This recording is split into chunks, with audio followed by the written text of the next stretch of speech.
sidoo kale waxa leenahay haweeneyda muslimka guriga kan si uu u dhisnaan karo wuxuu u baahan yahay gurigeenu inuu u ekaado gurigii jannada ka jiray guriga jannada ka jiray haweenta joogta hadii la yidhi waa urban atraba tani inta ay matali karto waa inay matashaa wax ceeba markaa ma aha marnaba waxa ilaahay xural caynta ku sifeeyay inay gabadha muslimadii ku sifowdo ceeb ma aha ceeb markaanu leenahay waxaan u jeednaa ma aha wax laga khajilo alxayaa qayb ka mid waa madmuum qayb ka midna waa mamduuc waxa sharcigu baneeyay in laga xishooda waa madmuum baylay kuma jirto maxbuubaadka waxa la jecel yahay kuma jirto bal quraanku markuu tilmaamayay ragga iyo haweenka waxa la yidhi uhilla lakum laylata siyam ar-rafathu ila nisaikum hunna libasun lakum wa antum libasun lahunna wa min aqwali al-mufassirin fi ar-rafath waxa yiraahdaan hadalka markuu qofku caadigu meel ka hadlayo ka khajilo ama si aanu ku dhiiranin inuu yiraahdo guriga se waa la isu mar dhigtaaba wax laga khajila ma yaalaan sadaradeed kalimatu ar-rafath ay culimadu leeyihiin baa loo adeegsaday jimaaca oo muqaddamaadkiisa looga jeedo waxay yiraahdaan gabadh badawiyada reer miyiga ayaa qamiis cas iyo waxbay qaadato xinxinaysatay dabeetana tusbax bay qaadatay baa la yidhaahdo meel bay fadhiisatay way wartay qolaa waxay ku yidhaahdeen ma bacda hada min hada labadana oo dad kala foga inaad cusburato oo mariya xidhxidhato oo iska dhalaaliso haddana aad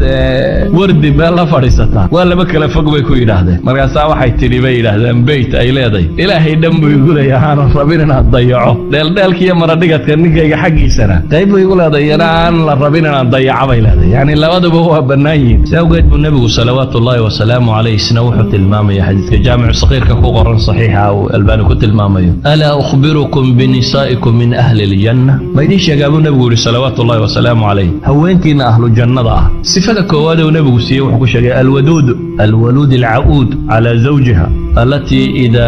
آذت أو أوذيت جاءت حتى تأخذ بيد زوجها ثم تقول والله لا أذوق غمضا حتى ترضى نبي عليه صلوات الله وسلامه عليه هواكي نكو أهل الجنة وحويا الودود وهطني كذا جعل كبار كسي فوضى جعلك كان أهل الجنة هواك مسلمات كدنيا تشوجي جنة جلية صفة اللوجه الرئيسية وحكم دينا نقطة محي تجعلني كذا ووحدة ليس وعودة خير يوناقول كذا kula noqonaysa ta hadii ay wax dhinto ama iyada la dhibo intay ninkeeda gacanta qabato tidaahda wallahi inaana waxba dhadhamin inaad raali noqoto mooyaan hadii xataa iyada la dhibo buu nabigu leeyahay ama se iyadoo ay wax dhibto mar kastaba u taagan inay ninkeeda raali galiso walidalik ayaa Laura Dwayne gabadha la yiraahdo Mareykanka ee leebugan ay u bixiyeen tarjumadiisa azawja almustaslima waxay tilmaamaysaa way gabadh guursatay dabeetana muddo markay joogeen bay ninkeedii istileen oo iska kala tageen waxay leedahay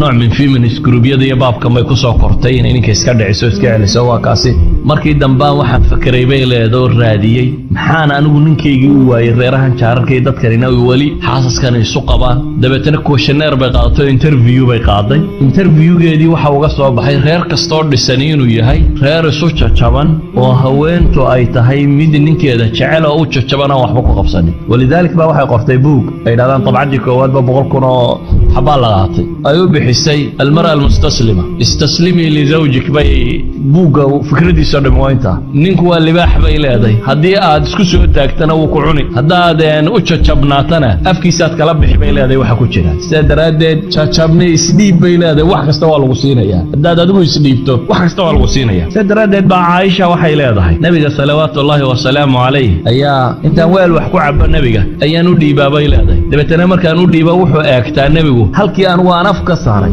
reerkeedu ku yaallo ka daba cabaa nabiga salawaatullaahi wa salaamu alayhi yani waa guri reer ku wada nool sadaradeed waxay leedahay weelkii aan wax ku cabay marka nabiga u dhiibo halkii aan afka ka saaray weelka ayuu nabiguna salawaatullaahi wa salaamu alayhi afka ka saaray waxay leedahay araq waa lafta hilibka waliba marka inta badan laga dhameeyo wax yaroon ku sii hadhareen laf baan feentaayo halkaan ka goostay oo intaan feentaan u dhiiba halkii aan ka goosto isna ka sii feentaa bay leedahay nabigu salawaatullaahi wa salaamu alayhi yani Aisha dhaqankan waxay u soo guurinaysaa in muslimiinta barto nabi Muhammad salawaatullaahi wa salaamu alayhi sidoo u dhaqmay waxay tilmaamaysaa guriga sidoo uga dhaqmay inay ahayd weelka haweentiisa wax ku cabtay halkay afka ka saartay inuu afka ka saaray waxay tilmaamaysaa iyadoo xayd leh inuu dhabteeda ku tiirsanayo oo ku jiifsanayo habeenkii picnic baan wada bixi jirnay bay leedahay waa israaci jirnay litanazuh. waa nebi iyo rasuul weliba goorma jooga dhowr iyo konton jira odhan anugu oday baan ahay oo dee dhallinyarada raacraacda islaamaha anuma dabagala maaha. waa nebi rasuul ah oo dhowr iyo konton jira calayhi salaatu wasalaam oo la socda haweenkiisa tii u da'yaray gabadh dhowr iyo 10 jira la socda waa madiina iyo nebi maxamed salawaatullaahi wasalaamu calayhi oo dhowr iyo konton jira ayaa waxay leedahay biknik baanu wada bixi jirnay. bale waxaad ka garan kartaa nebigu salawaatullaahi wasalaamu calayh ma qarsanaynin xataa kalgacalka. innaga waxa laga yaabaa ninku nin soomaaliyeed bal kudha gabadhaadaba jeceshay hayru macquul waxaasi wax af la soo mariyo way ka weyn tahay. nebi maxamedna inta saxaabada u yimaadeen bay dhahay ilaahay rasuulkiisiiyo dadka yaad u jeceshay dee caasha buu yidhi nebigu. nebi maxamed su-aala la weydiiye dadba yaad u jeceshay oo idhaahda caasha. markaasay idhahdeen raggaanu u jeednaa. markaasuu yidhi abaheed abubakar. idan waxaa la rabaa waxa weeyaan in gabadhu ay u muuqato dareensiiso ninkeeda inay jeceshay. cagsiga waxaa kaloo la rabaa ninku inuu muujiyo haweentan kalgacal iyo wanaag inay ku wada joogaan uu jecel yahay. ma aha aniga iyo tii gurigayaga joogtay maraanu israacnay ama aniga iyo yani xataa inuu yidhaahdo reerkaygii ayuu afka kale warwareegaya. marka aniga iyo tii guriga joogtay buu leeyahy. asalku laakiin waxa weeyaan nebigu salawaatullaahi wasalaamu calayh intuu guriga soo galo ayuu shaqada guriga wax ka qabanayay oo uu la qabanayay haweentiisa tan. bal si uu cawaatifteeda u ilaaliyo haweentiisu jeclaa asxaabteeday jeclayd ayuu nebigu hadiyada u diray. caaisha waa tii xadiidka saxiixa ku tilmaamaysay saxiixu muslim ku yaalay. marka neef la qalaba nebigu wuxuu idhaahdaa khadiijo asxaabteedii hilibka wax uga dir. hatay caaisha lahayd weligay gabadh kuma hinaasin haweentaa dhimatay oo aanan isa soo gaadhin sidaan ugu hinaasay bay leedahay. siduu nebigu jacaylkeeda uu muujisanayay aan ugu qarsanaynin inuu jecel yahay ayuu muujisanayay. bale asxaabteedii iyo dadkii ay ku xidhnayd inuu jecel yahay.